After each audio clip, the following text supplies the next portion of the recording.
diri jiwa seorang yang beriman itu dia akan menghadapi 5 kesusahan dalam kehidupan mereka sebagai suatu ujian daripada Allah. Yang pertama, dia akan hidup bersama dengan kalangan orang-orang yang beriman tapi mereka memiliki sifat hasad dengki. Yang kedua, mereka akan duduk bersama dengan kalangan orang-orang yang tidak beriman dalam 2 keadaan. Yang pertama, mereka yang jelas sekali memang tidak beriman kepada Allah yang disebut dengan kafir. Sifat orang-orang kafir ini berusaha untuk memerangi umat Islam. Dan yang ketiga, golongan yang menyembunyikan kekufuran mereka yang disebut sebagai golongan munafik, sementara 2 musuh yang tidak kelihatan, iaitulah nafsun yang sentiasa menarik-narik kita untuk melakukan perkara yang melanggar perintah daripada Allah, dan kemudian yang kelima, syaitan yang kerjanya sentiasa menyesatkan.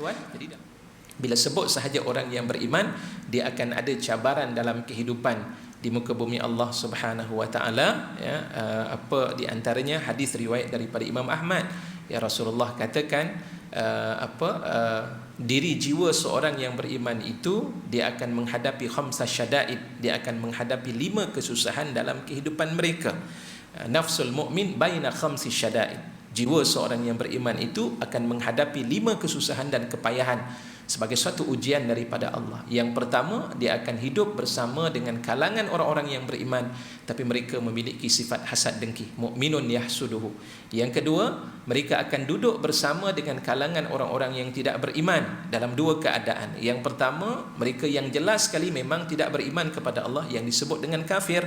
Sifat orang-orang kafir ini berusaha untuk memerangi umat Islam di saat ketika mereka berpeluang untuk menghancurkan dan menghapuskan Islam.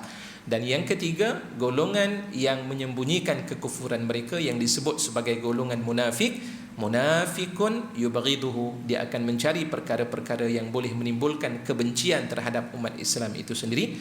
Sementara 2 musuh yang disebut oleh Nabi SAW yang tidak kelihatan, iaitulah nafsun tunazi'uhu, nafsu yang sentiasa menarik-narik kita untuk melakukan perkara yang melanggar perintah daripada Allah. Dan kemudian yang kelima, syaitanun yudhilluhu, syaitan yang kerjanya sentiasa menyesatkan. Jadi dalam ayat ini kenapa disebut sahabat-sahabat mereka itu sebagai syaitan? Sebab kerja mereka tak ada lain, cari jalan macam mana nak menyesatkan manusia. Dan itulah memang perbuatan syaitan.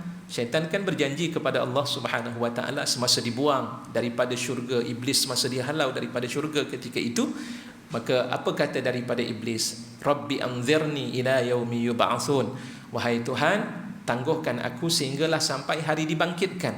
Fabima aghwaytani, dengan sebab kau dah menyesatkan aku wahai Allah, la aq'udanna lahum siratakal mustaqim, aku akan duduk mengganggu manusia daripada menemui jalan yang lurus. Summa la'atiyannahum min baini aydihim wa min khalfihim wa an aymanihim wa an syama'ilihim wa la tajidu aktsarahum syakirin, aku akan datang daripada sebelah hadapan mereka, wa min khalfihim, daripada belakang mereka, daripada kanan mereka, daripada kiri mereka, sehinggalah kamu tak akan dapat melihat kebanyakan daripada mereka itu bersyukur di atas segala nikmat-nikmat yang kau berikan wahai Allah Subhanahu wa taala. Itu janji daripada syaitan. Dan Allah menggunakan ta'bir ataupun kalimah syaitan dalam ayat ini nak menggambarkan jahatnya mereka mencari jalan bagaimana dapat menggoda kalangan orang-orang yang beriman dan merendahkan semangat yang ada pada mereka. Bila berperang sahaja tengok kekuatan lemah, mereka kata apa?